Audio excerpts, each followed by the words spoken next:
విలక్షణమైన నటనకి పరిపూర్ణమైనటువంటి రూపం కోటా శ్రీనివాసరావు గారు. మహానటుడు, ఒక లెజెండరీ క్యారెక్టర్ యాక్టర్. మా ఇద్దరి నట ప్రస్థానం కూడా ఒకే సినిమాతో ప్రారంభమైంది, అది ప్రాణం ఖరీదు. అఫ్కోర్స్ ఇక్కడే నారాయణమూర్తి ఉన్నాడు, నారాయణమూర్తి కూడా ఆ సినిమాతోనే ప్రారంభమైంది అనుకోవచ్చు. సో సుదీర్ఘమైనటువంటి ఈ నట ప్రస్థానంలో మా అనుబంధం వెనవేసుకోవద్దు, అంతా ఇంత కాదు.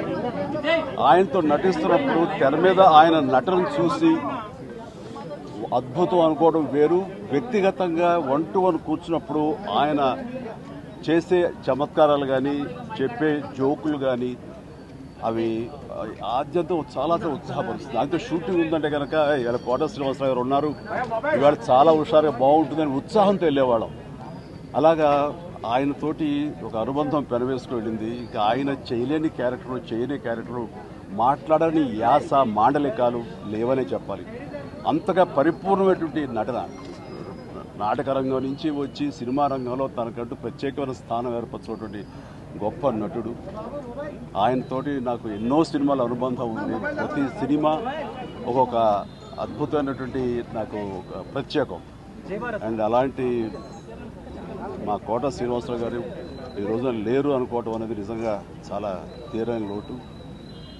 అండ్ ఇది వాళ్ళ కుటుంబానికి, పరిశ్రమకి తీరని లోటు. అలాంటి మహానటుడు, అలాంటి వైవిధ్య పాత్రలు పోషించేటటువంటి విలక్షణమైన నటుడు మళ్ళీ వస్తారని అనుకోవటం లేదు. అలాంటి నటుడు మనకు దొరకరేమో కూడా, ఉండరేమో కూడా. అది ఎవరు పూర్తి చేయటువంటి చాలా భారీ నష్టం ఈ పరిశ్రమకి. వారి ఆత్మనికి శాంతి చేకూరాలని భగవంతుడు ప్రార్థిస్తూ, వారి కుటుంబ సభ్యులకి, ప్రతి ఒక్కరికి నా ప్రగాఢ సానుభూతిని తెలియజేస్తున్నాను. ఆయన ఒక మహానటుడు అని ప్రత్యేకంగా చెప్పాల్సిన పని లేదు.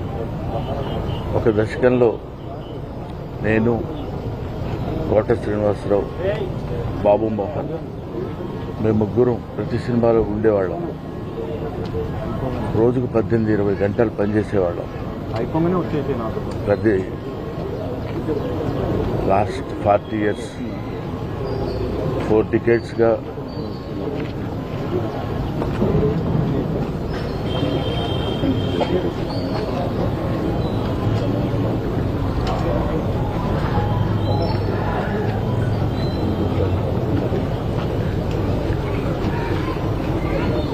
అరే ఒరే అనుకుంటూ కలిసి ఉన్నాం.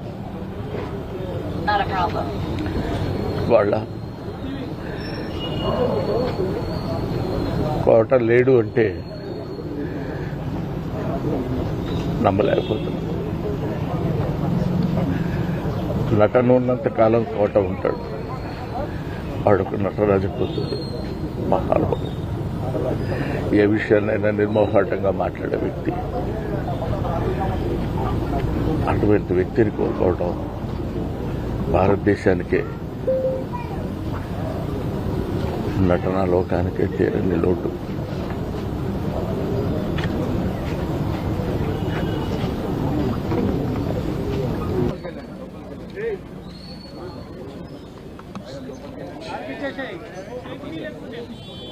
కోట గారు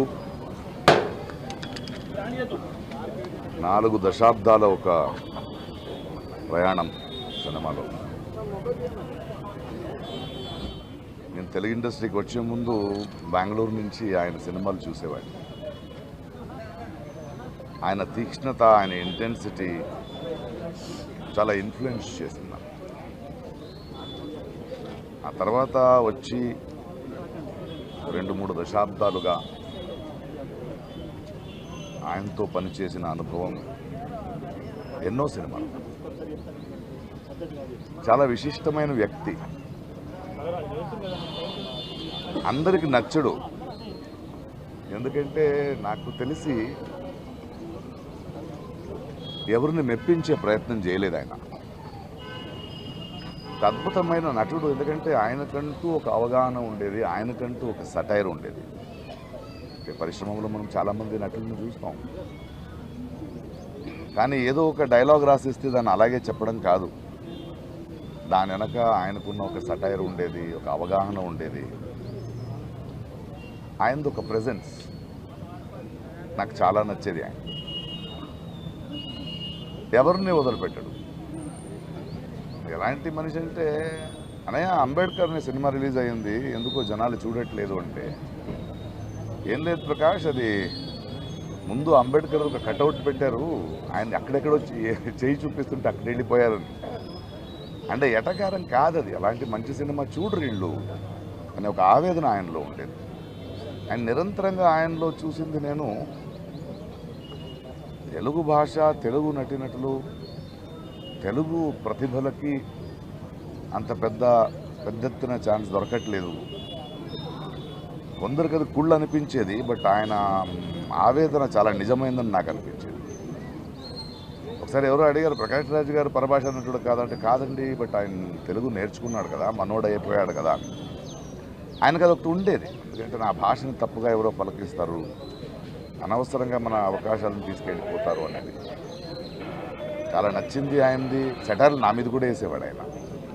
నేను చాలా హ్యాపీగా దాన్ని తీసుకునేవాడిని. ఎందుకంటే ఆ పెద్దరికం, ఎవరి గురించి అయినా ముక్కుసూటిగా కమెంట్ మాడొచ్చను చేసే చను ఆయనకి సంపాదించుకున్న వ్యక్తి. పోయిన సంవత్సరం షూటింగ్లో నేను, ఆలీ, బ్రహ్మానందము, బ్రహ్మాజీ మనమందరూ ఉన్నప్పుడు నాకెందుకో ఆయన చాలా గుర్తొచ్చి, ఎక్కడా కోటగారు అన్న. లేదు, ఈ మధ్య ఆయనకు ఒంట్లో బాగాలేదు, కొన్ని రోజులు సినిమా చేయట్లేదంటే నేను ఫోన్ చేశాను. ఏం చేస్తున్నాం? ప్రకాష్ చెప్పు. అలా కాదు, ఒంట్లో బాగాలేదన్నారు, షూటింగ్ లేదన్నారు, ఇంట్లో ఏం చేస్తున్నారు, బండి పంపిస్తాను రండి అన్న. నేను ప్రొడక్షన్ నుంచి బండి పంపించాను, ఆయన వచ్చారు. వచ్చి సరదాగా ఆయన మన సెట్లో కూర్చొని మాట్లాడుతూ బ్రహ్మానందంగా అందరితో మాట్లాడి ఆనందం చూశాను. నేను ఫోన్ చేశాను, ఈవినింగ్ వెళ్ళాడు. ఆ తర్వాత కూడా కొన్ని 3 సార్లు నేను ఏదో అవసరం ఉన్నప్పుడు ఫోన్ చేస్తే మాట్లాడేవాడు. చాలా అద్భుతమైన నటుడు. తెలుగు సినిమా, తెలుగు జాతి గర్వించదగ్గ ఒక కళాకారుడు. ఆయన చేయాల్సింది, ఆయన పాత్రలు మనం మర్చిపోలేము, ఆయన సటైర్లు మర్చిపోలేము. తన జీవితంలో ఇంట్లో చాలా పెయిన్ చూసిన ఆ నొప్పిని ఎప్పుడూ బయట ఒక మెలోడ్రామాగా ఆయన వాడుకోలేదు. తనంటూ ఒక వ్యక్తిత్వం. అలాంటి వ్యక్తులు నాకు చాలా ఇష్టం. ఎందుకంటే అజాత శత్రువుగా అందరికీ నచ్చే బ్రతకడం కన్నా నేను ముక్కుసూటిగా మాట్లాడతాను, ఎవరైనా పట్టించుకోను అనే ఒక వ్యక్తిత్వం ఉంది కదా, అది చాలా అరుదు. అలాంటి ఒక అద్భుతమైన వ్యక్తి, అద్భుతమైన కళాకారుడు. Will going to miss him. But ఆయన మన తెలుగు పరిశ్రమకి, ప్రేక్షకులకి ఇచ్చిన అద్భుతమైన పాత్రలు, ఆ మూలంగా ఆయన చేసిన పనులు, ఆయన చెప్పిన కథలు ఎప్పుడూ గుర్తుంటాయి. థ్యాంక్ యూ కోటా గారు for everything. We love you, we miss you. Thanks.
అన్నీ నార్మల్గా నేను అన్ని టెస్టులు చేయించాను. అన్నీ నార్మల్గా టీవీలో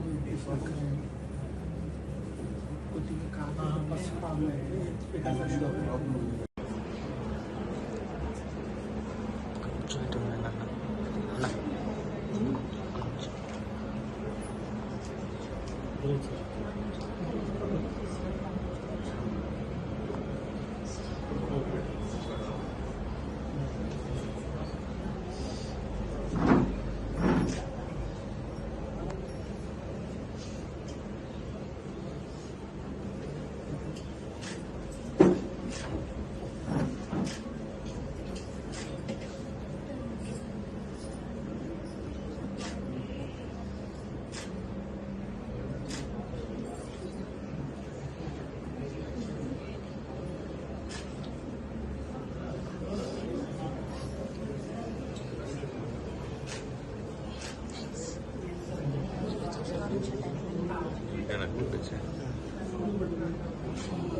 And